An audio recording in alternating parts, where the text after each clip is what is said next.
Hi YouTube. That's so annoying. How y'all doing? Thank you for sticking by and waiting for this update.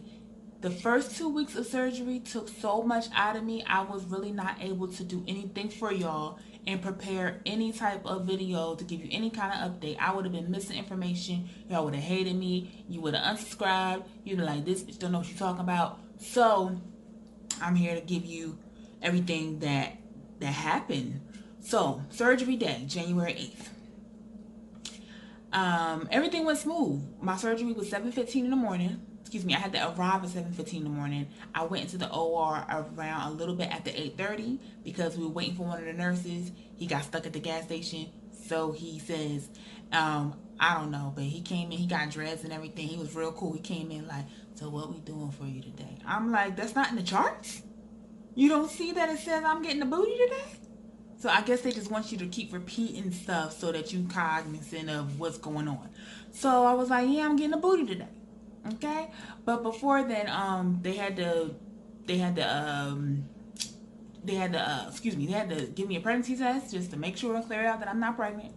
And then one thing that went on during my pre-surgery prep stuff while I was getting dressed and stuff, the fire alarm went off. Somebody in the other suite was burning bread. I said, what you won't do is burn bread on my day, okay? I'm gonna need you to learn how to cook, okay? I'm gonna need you to burn bread on someone else's surgery, not Kendra Shine's, all right? Thank you. But that was cool. No fire, people came, whatever. It was fine. So the nurse, she stuck me one time. That was my concern. That was the only pain I felt, and it wasn't even painful. She stuck me one time for my IV right in my elbow, okay? Because usually they have to find my vein in my hands, and I am not with the shits when it comes to that, okay? You're going to have to put me to sleep before you stick a vein in here. So she stuck me in my elbow, went off, cool. I went in, and I said, I want to count backwards. I got the 86, and then I woke up. I don't remember closing my eyes. When I woke up, I felt my body was super sore and my butt was extra heavy. But I was confused. I woke up like, oh, they must have not had started yet. So I went back to sleep. Then I woke up, I was like, hello? I don't even know who got me dressed, but let me tell you about them nurses.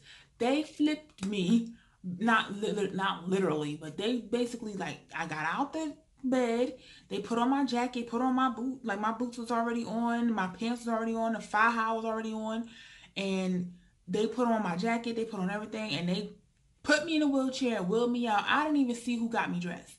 And then I see my husband making a video of me arguing with the nurses. They was like, you can't put us on video. He was like, it ain't you on a video. Oh, him and them nurses was not having it. Us and medical staff, we just don't get along. Like, if I don't know what it is, but thank God for y'all. Love y'all.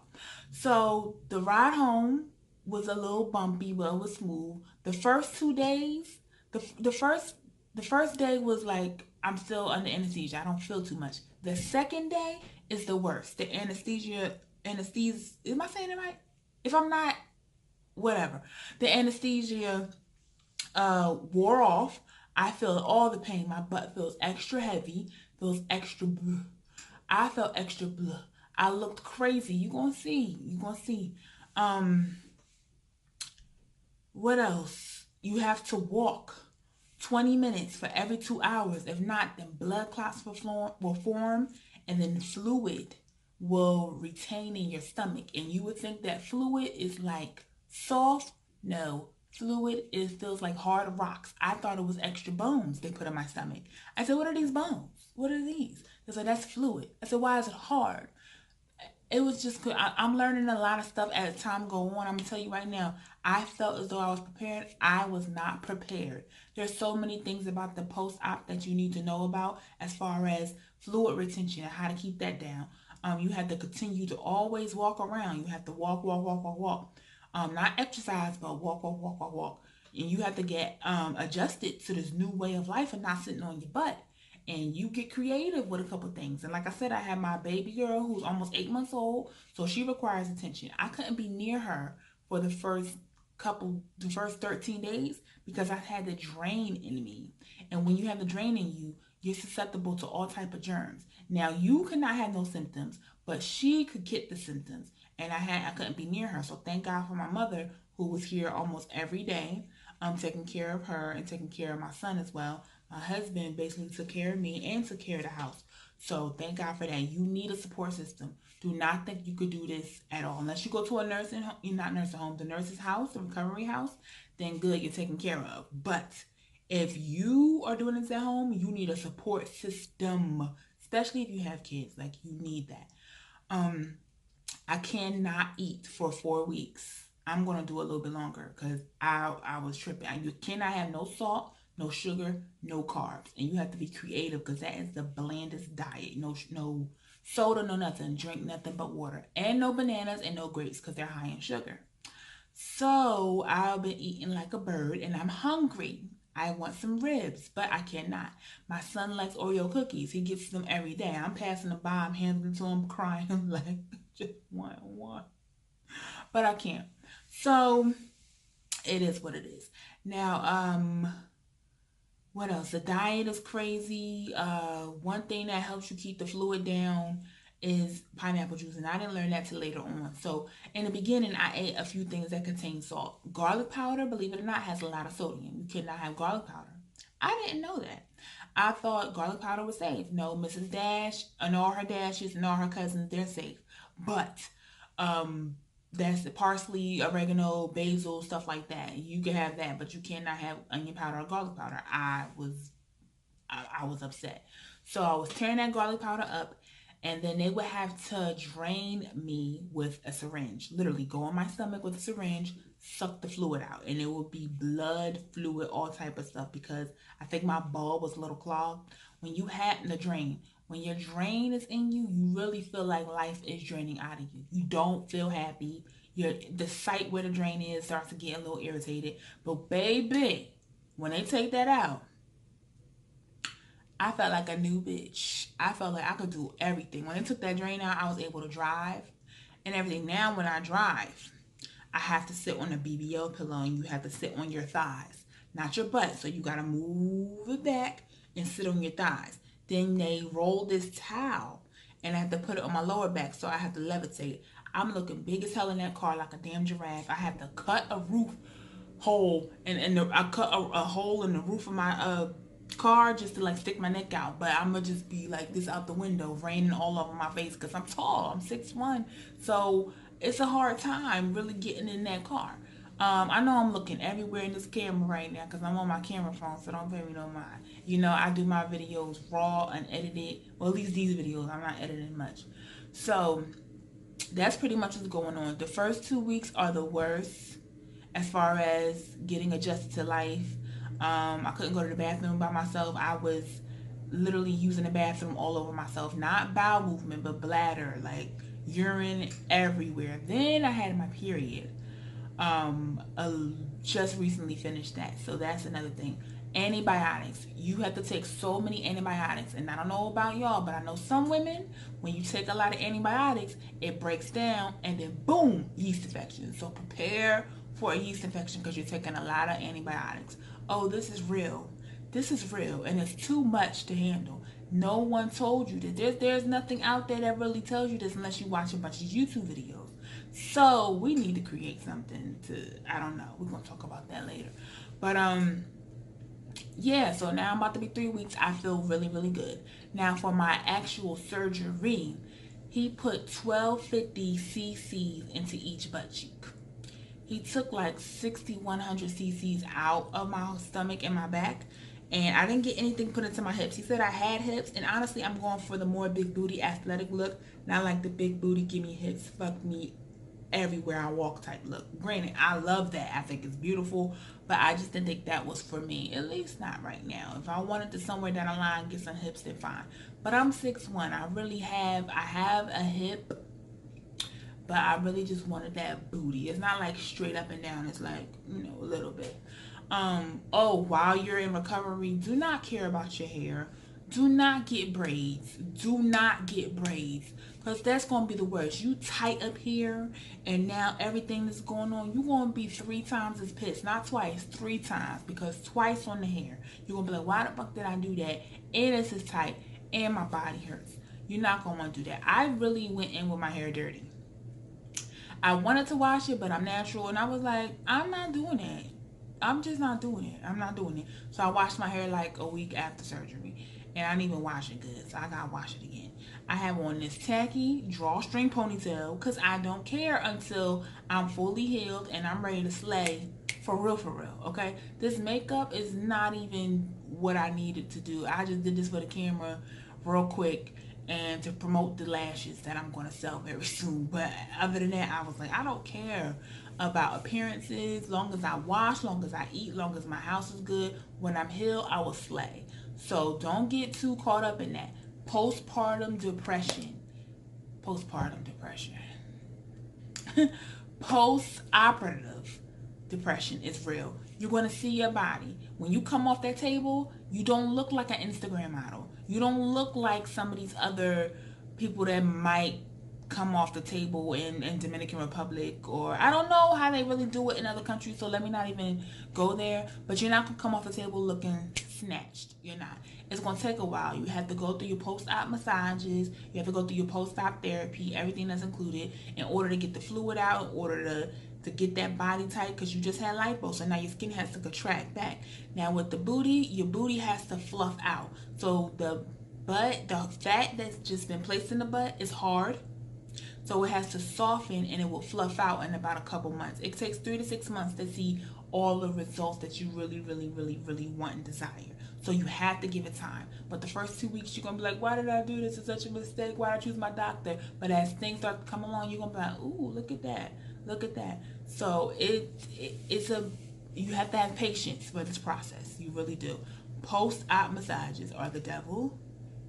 They hurt, but they're so necessary. Like, I had a lot of fluid, and when you have a lot of fluid, they hurt, period. But when you have a lot of fluid, she's massaging over the fluid, and then they have to drain me with the syringe, then lay me down, massage me, and then massage me over the part where they just stuck me with the needle. And it is painful. Like, I had to have 7 sessions of that. I cried on my 5th one. I cried. We was about to get to a fight. Somebody came in and like, you can't scream like that. And I was about to be like, bitch, like, it was about to be a fight. And I don't give a fuck if I was still hurting in recovery. I was going to win. Okay? Anyway. So, this is still an experience. I'll be 3 weeks.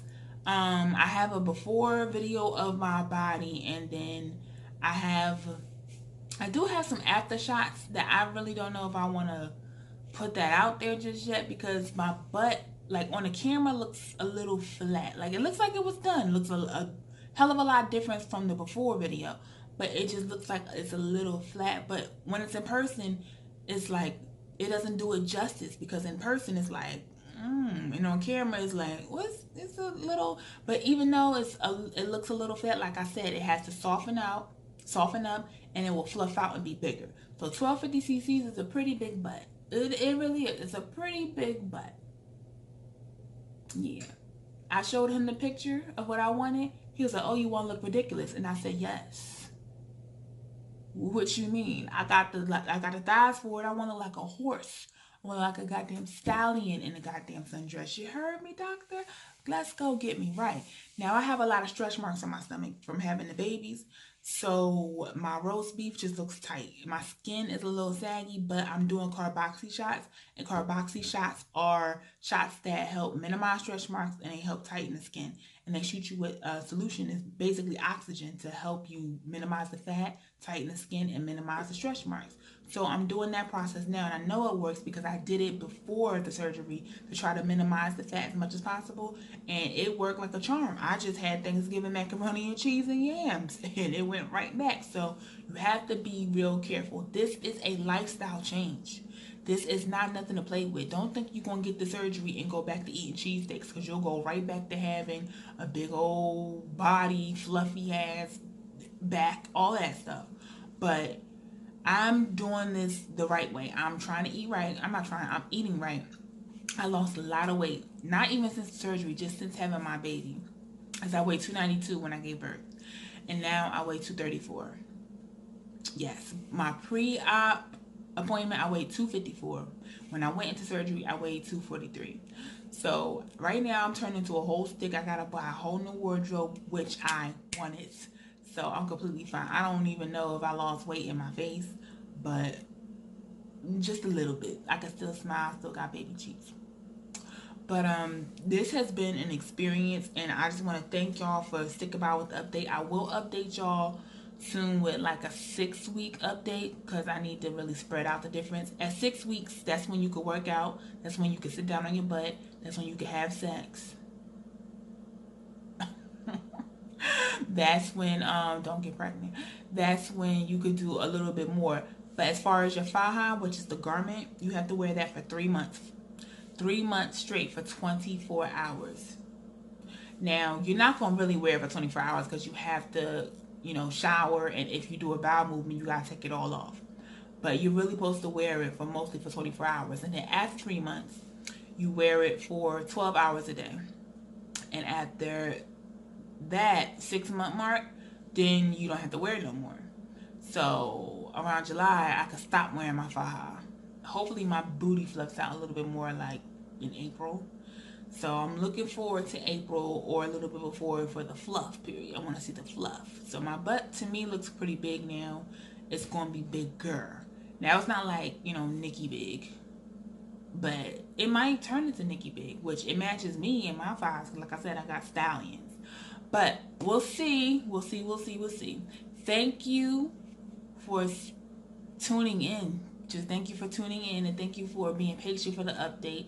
Like I said, that drain came out. I felt new. I had to get stuff in order. I'm still working for my full-time job at home. I'm still trying to create my brands of my cosmetic line and my hair company, trying to revamp that. So I'm doing a couple things, and I just cannot sit still. I can't sit, period. But I can't be still. I have to always constantly be on the move and constantly work, and gotta think of the hustle because it's a government shutdown, and what Trump won't do is stop my money, baby. Okay, so thank y'all for tuning in. I love y'all so much.